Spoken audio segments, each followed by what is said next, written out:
अस्सलाम वालेकुम। पाकिस्तान और बांग्लादेश के दरमियान टेस्ट मैच हुआ जो कि बांग्लादेश ने जीत लिया।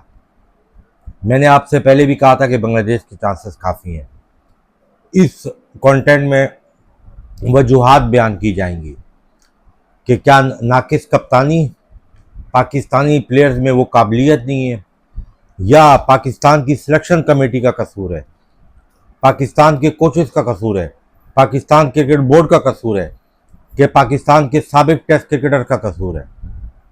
तो जवाब ये है कि यहाँ तक पहुँचने में और मज़ीद ख़राब होने में पाकिस्तान क्रिकेट में पाकिस्तान के खिलाड़ियों का कोई कसूर नहीं है। कसूर है तो साबिक टेस्ट क्रिकेटर का, जो टीवी में बैठ के बकवास करते हैं, अपना मंजन बेचते हैं, और जब सेलेक्टरों पे उनकी बातों का प्रेशर आता है, बोर्ड पे आता है, तो पाकिस्तान क्रिकेट बोर्ड उनको ओहदे दे देता है, डोमेस्टिक टीमों के कोचेस लगा देता है। इस तरीके से वो अपने हक में उनको कर देता है और सारा नज़ला खिलाड़ियों पे गिरता है। कप्तान कामयाब है या नाकाम है, इस कप्तान को की जगह अगर यही टीम इसी बांग्लादेश के खिलाफ, आप चाहे तो MS धोनी को बोल दें आप कप्तानी कर दें, आप रोहित शर्मा को कप्तानी दे दें, आप रिकी पॉन्टिंग को कप्तानी दे दें, रिजल्ट यही आना था। कप्तानी से बहुत बड़ा बदलाव नहीं आएगा, ठीक है। हाँ, इस हद तक बदलाव आएगा जो कैप्टन आए वो उसके भी ये जो है ना, मैं आपको सीक्वेंस में बताता हूँ कि कैप्टन आए तो वो किस तरह का बदलाव से, वो सिर्फ पपेट कैप्टन ना आए कि बाबर तुम बन जाओ और मोहसिन नकवी की वाह वाह करो और आकिब जावेद और सिलेक्शन कमेटी के आगे कुछ नहीं बोलो, और कोच जो बोले बस कुछ नहीं बोलो। भारत टेस्ट का कोच तो सरफराज है, वो तो बेहतर है। बाकी कोच वनडे और उसकी बात कर रहा हूँ, T20 की, तो फिर तो तुम्हारा आना बेकार है। चाहे वो बाकी किसी को बना दो, आहा को बना दो, शाहीन को बना दो, रिजवान को। कोच वो कप्तान वो आए जो इस शर्त पे कप्तानी ले टेस्ट मैचेस की कि उसको 2 साल के लिए, क्योंकि इस WTC में तो आप कहीं भी नहीं हो, बस फॉर्मेलिटी पूरी करो। अगली WTC 2027 के बाद जो शुरू होने वाली है, कम से कम आप 2 से 2.5 साल उनसे शोर करवाओ, और टीम सिलेक्शन जो आप करोगे वो कप्तान की मर्जी से करोगे। चीफ सिलेक्टर सिर्फ या सिलेक्शन कमेटी थोपेगी नहीं टीम। और अगर आपको वनडे या T20 कप्तानी भी देनी है तो वो कप्तान भी इस शर्त पे कहे, रिटर्न लिखे, चेयरमैन हो चेयरमैन को बोले, सलमान नसीर अगर कुछ करता है उसको बोले, या बाकी भी वटेवर जो भी PCB में करता धरता है फजूल किस्म के, वो इंश्योर, तो तब शायद वो कप्तान कोई फैसले कर सके। ऑस्ट्रेलिया में ऑस्ट्रेलिया को हराया, साउथ अफ्रीका को साउथ अफ्रीका में हराया, चैंपियंस ट्रॉफी हारे, 3 नेशन सीरीज हारी, कप्तान चेंज कर दिया जी रिजवान को। और मजे की बात कि हर रोज हर टूर्नामेंट में हर सीरीज में मुख्तलिफ कॉम्बिनेशन के साथ जा रहे हो। क्यों? तुम्हारे पास इंडिया जैसे 3 टीमों बनाने का तुम ऑन करते हो, या तुम बोलते हो नहीं हमारे पास दुनिया की दूसरी जो टीमें हैं साउथ अफ्रीका, उतना टैलेंट है हमारे पास, या हमारे पास ऑस्ट्रेलिया इंग्लैंड जितना प्लेयर है। तुम्हारे पास प्लेयर पूल कौन सा है इंटरनेशनल लेवल का? वैसे तो प्लेयर तुम्हारे पास 150-200 है जो इंटरनेशनल क्रिकेट को बीट कर सके, PSL को नहीं कर सके। PSL में देखो तो शाहीन शाह अफरीदी बना होता है मिचेल स्टार्क, हारिस रऊफ बना होता है जेफ थॉमसन, सऊद शकील को देखो तो वो बना होता है एडम गिलक्रिस्ट। आप उसको देखो अपना इसको शान मसूद को देखो तो बना होता है वैंचो मैथ्यू हेडन। तो PSL तो क्रिकेट नहीं है ना, क्रिकेट तो वो है कि जब इंटरनेशनल क्रिकेट है।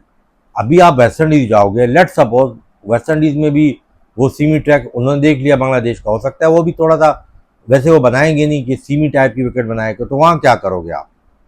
फिर इंग्लैंड जाएगी, इंग्लैंड को भी आप ही कमजोरी पता चल गई है, तो कहाँ पे आप कहाँ मुकाबला करोगे? बात यह है कि साबिक टेस्ट क्रिकेटर बहुत मुनाफिक सनोला बोल रहा है अपने प्रोग्राम में कि जी वो शुएब अख्तर पहले बोलता है कि शाहीन अफरीदी को नहीं खिलाना चाहिए, नहीं राशिद ही बोलता है कि खिलाड़ियों की फिटनेस टेस्ट लेने चाहिए, तो जिस फ्रेंचाइज से वो एसोसिएट था, यानी वो अपेंडिक्स की बात कर रहा है, तो उसके खिलाड़ियों का भी फिजिकली टेस्ट तो पहले कर लेते हैं। यानी जब नसीम शान फिट हुआ है वो उसको कोट कर रहा है, और शाहीन शाह के बारे में शुएब अख्तर बोलता है कि पहले टेस्ट में तो ये तो टेस्ट का बॉलर नहीं है, और जब दूसरे टेस्ट में नहीं खिलाया तो वो कहता है इसको खिलाया क्यों नहीं। तुझे समझ अभी होश आई है इन बातों की। और सिकंदर बख्त को भी वगैरह को इनको कोट कर रहा है कि वो पीसीबी के मामलात में होते हैं, ठीक है। मैं तो इन लोगों को कब से नंगा कर रहा हूँ, जब से मैं वीलॉग बना रहा हूँ, कि पाकिस्तान के साबिक टेस्ट क्रिकेटर जॉब सीकर है। सकलैन मुश्ताक की उसमें हो गया, मिसबा हो गया, यूसुफ हो गया, उमर अकमल, कामरान अकमल हो गया, बासित हो गया, राशिद तैयब हो गया, ये सारे, डॉक्टर नोमान याद हो गया, शुएब अख्तर हो गया, उमर गुल हो गया, जितने भी हैं, वो एक आता है अब्दुल रऊफ, वो हो गया, जितने भी हैं ये सब जॉब सीकर है, ठीक है ना। ये जॉब मांगते हैं, और अगर जो जॉब नहीं मांगते फिर वो किसी डॉक्टर नोमान नाज के साथ एक प्रोग्राम करके उनको व्यूज मिल जाते हैं, वो अपना यूट्यूब से कमा रहे हैं। ये तो पीटीवी पे आके लाखों रुपए कमा के तो कमा के बैठ गए साइड में। इनको फिक्र है, जिसको फिक्र होती है ना उसके उसके इंप्रेशन से पता चलता है कि इसको पाकिस्तान टीम की फिक्र है। किसी पाकिस्तानी साबिक टेस्ट क्रिकेटर को आपने देखा है कि उसने जो है ना उसके इंप्रेशन टीवी पे आके आपने देखे कि वाकई यार ये पेट्रियोटिक पाकिस्तानी है, इसको पाकिस्तान हारने का बेचारे को बहुत बड़ा अफसोस है? कोई नहीं है। इनको ले आओ, सब बेस्ट है। हफीज़ ज़काशरफ के गुण गाएगा, हफीज़ हो गया, शुएब मलिक हो गया, ये सब सरफराज, मिसबा, सकलैन, शुएब मलिक, ये सारे जितने भी हैं, ये तलरे मल्ले, ये सारे मेंटोर रहे, मेंटोर 30-30 लाख रुपए में। ये क्यों नहीं तब्दीली ला सके डोमेस्टिक में? डोमेस्टिक में से ही आया ना अजान नवेद, उसमें कोई टेक्निकल फॉल्ट होगा ना।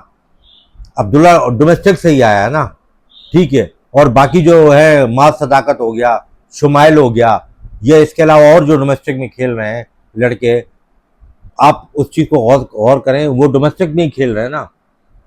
क्यों नहीं उनके पास? क्यों डोमेस्टिक में पाकिस्तान के पास 150 वाला बॉलर नहीं है? पाकिस्तान के पास 145 प्लस पे रेगुलर बॉल करने वाला बॉलर नहीं है?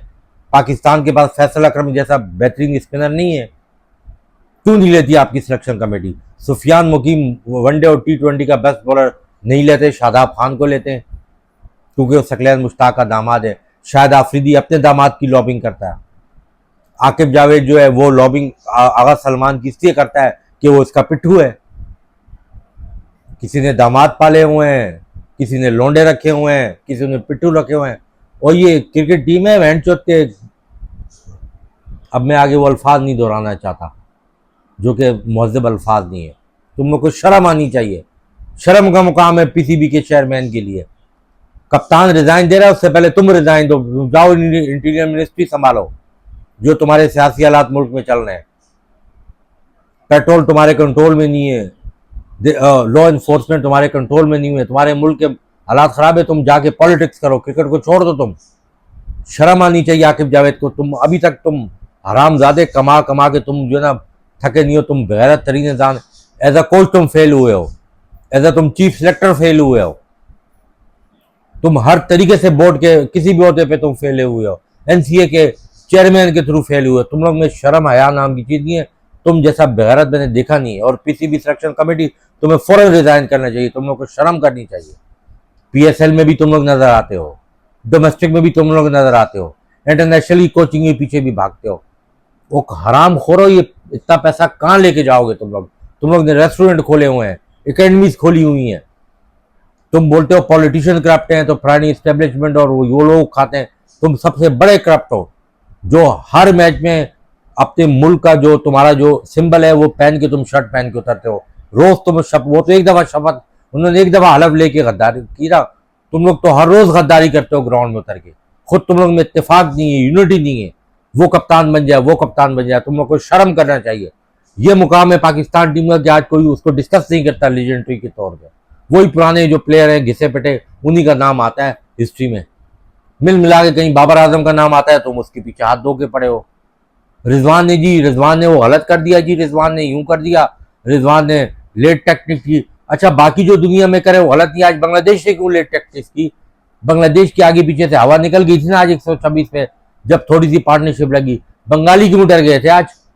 वो क्यों ये टैक्टिक्स यूज कर रहे थे? तुम वो अपने खिलाड़ी की बेइज्जत करके व्यूज लेते हो। तुम लोग जैसा बड़ा बेगैरत दुनिया में नहीं। जाओ शर्म करो।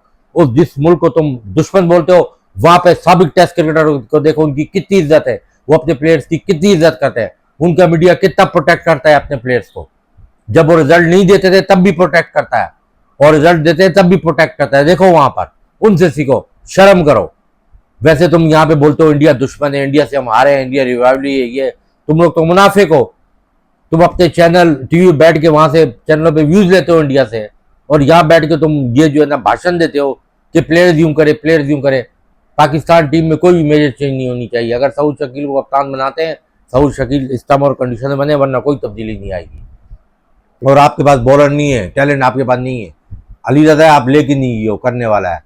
जो मैंने डोमेस्टिक में प्लेयर्स के जुमान वगैरह ये 2-3 लड़के, आप वो 2-3 बॉलर हैं, और टेस्ट के बॉलर आपके पास हैं। अगर आप रेगुलर चांस हो आप जाओ। अब्बास और खुरम शहजाद को आप बात नहीं करो, आप इनके साथ आगे भी जाओ। वेस्ट इंडीज में भी आपके काम आएंगे। इंग्लैंड में ड्यू की बॉल चलती है, उस पर सीम ज्यादा होती है, वहां पे गेंद पूरा जब तक मैच हो रहा होता है वो लहराती है। तो इस तरह के आपको पैसी बॉलर नहीं भी होगा ना, लहराने वाले बॉलर ये है। वहां हसन अली, शाहिन शाह अफरीदी का काम नहीं है। नसीम शाह फिट होता है, उसको इंडक्ट करो। भले आप WTC में आगे तक नहीं जाओ, कुछ अपनी रेपुटेशन तो बढ़ाओ, कुछ तो शर्म हया करो। सिर्फ PSL क्रिकेट नहीं होती, इसके अलावा भी क्रिकेट है।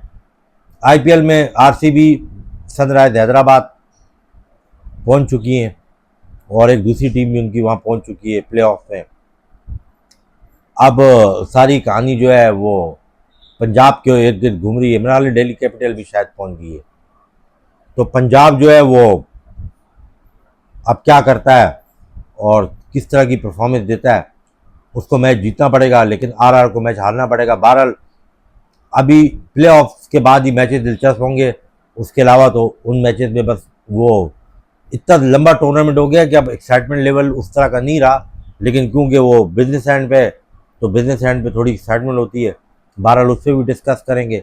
और ऑस्ट्रेलिया आ रहा है, पाकिस्तान के वनडे का कैंप भी लगा हुआ है, वहाँ भी बहुत बड़ी फौज भेजी हुई है इन्होंने। चाहिए इनको टोटल 11 प्लेयर खेलने को, 4 बार और पूरी फौज भेजी है। 28 ऐसे भेजे जैसे इनके पास दुनिया भर का क्रीम इनके पास है। उन 28 में 11 भी काम के नहीं होंगे। मैं आपको गारंटी के साथ बोल रहा हूँ। फखर जमान वो तो कभी फिट ही नहीं होता। नसीम शाह का भी यही हाल है। और जो इनका रॉ टैलेंट है ना, वो पता चल जाएगा कि रॉ टैलेंट ऑस्ट्रेलिया की। और दूसरी बात कि अगर ऑस्ट्रेलिया की पूरी टीम आती है नहीं आती, देखिए इसका कंसर्न नहीं होना चाहिए। आप चाहे B टीम हो, C टीम हो, A टीम हो, आप उसके खिलाफ पूरी परफॉर्मेंस के साथ उतरो और उससे जीतो। इंडिया भी B टीम से आ रहा था साउथ अफ्रीका की टेस्ट मैच। तो बहरहाल ये एक अलग डिबेट है, आने वाले वक्त पे किसी और टॉपिक पे बात करेंगे और क्रिकेट पे।